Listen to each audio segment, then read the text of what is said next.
Welcome to The Deciding Point, our Cracked Racquets weekly breakdown of the biggest storylines happening across the tennis world. It just keeps happening, folks. Another women's singles competition filled with upsets. This time, it's the 2021 Olympics. Of course, on the men's singles side, it looks like Novak Djokovic is poised to capture another significant title this season. Would be the first Olympic gold medal of his career. Of course, we also saw first tour-level titles for Cam Norrie and Danielle Collins as they continue their successful 2021 campaigns. The next-gen ATP 2.0 generation making their move on the ATP Tour this past week as well. I want to talk about all of that and so much more on today's show. With that in mind, Westhoff, roll those credits. Let's talk about all the action.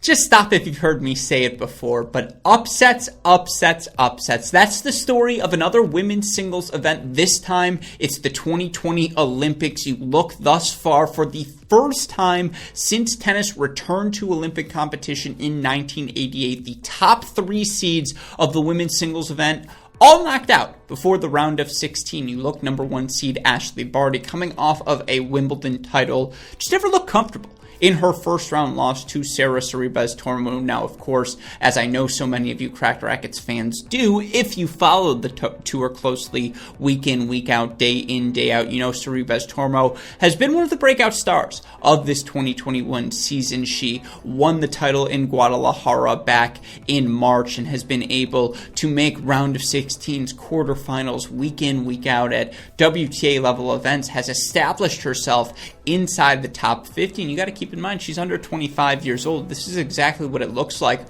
when a top 50 player ascends towards their prime. And does Sorribes Tormo have the big weapons, the overwhelming serve like Osaka, the overwhelming ground stroke power like a Sabalenka, the movement skills and the heaviness of the ball of an Iga Swiatek? No, that's not Sorribes Tormo, but she is a death by 1,000 paper cuts all-star, a player who is not going to beat themselves physically as impressive as any player out there on tour right now, and she made that match a track meet, and it's a credit to her to advance to round number 2. That was your top seed knocked out in round 1, your other two top 3 seeds knocked out in round number 2. For Naomi Osaka, she just ran into a buzzsaw performance from Marketa Vondrousova, and of course you look here in Tokyo, it's safe to say now, these courts are playing slow. These balls die in early. You're seeing long physical rallies. Of course, Vondrousova, the 2019 French Open champion. Not saying these hard courts are playing exactly like clay courts, but she always likes a slow court. And just, Osaka did not serve her best. She did not play her best match. But that's because Vondrousova broke her patterns with her variety. Was able to incorporate the drop shots. Was able to get Osaka stretched to the outer thirds, play short angles, take balls early down the line. It was a really impressive match from Vondrousova. Of course, we can all only imagine, can't even imagine, the pressure Osaka felt coming into this event. But again, I think this result speaks more about the level Vondrousova played than anything else. She knocks out Osaka, who was certainly, given it's a hard court event, one of the favorites entering these Olympics. And then, for third seed Aryna Sabalenka, 7-6 in the third, she loses to Donna Vekic. 15 of the 17 losses for Sabalenka in her last 52 weeks have been 3-setters. It was just one of those days for Aryna, and that was a really fun match. But again, speaks to the parity we see week in, week out on the WTA Tour. Iga Swiatek knocked out of this event already. She was upset in the second round as well.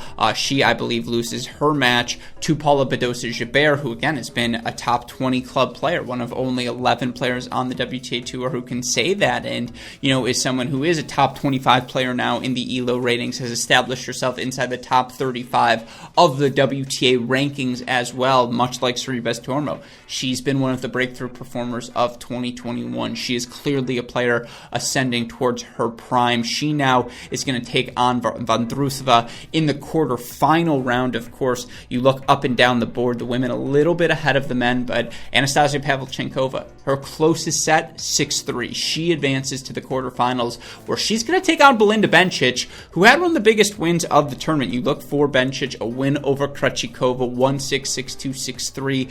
she's been a part of our lives forever, feels like part of the ecosystem since she was 16, 17 years old, but Bencic only 24. And the 2019 U.S. Open semifinals, it's been up and down, 17 and 15 over her last 52, but she's capable of playing some tremendous tennis. Her aggression doesn't matter, the surface or the court speed. She just plays big. She plays on her terms. When it's landing, it works. It's been working this week, that Pavlyuchenkova-Bencic match. Super, super fun on the top of the draw. You've also got, honestly, 2 of the 10 best players, in my opinion, in 2021. Garbiñe Muguruza, one of 4 players, top 15 in hold and break percentage. She's taken on big hitting Elena Rybakina. That match should be super, super fun. You've also got Giorgi, the always dangerous Italian, taking out Alina Svitolina, who needed this result, and good for her to hold seed. Last top 4 seed remaining. She's into the quarterfinals.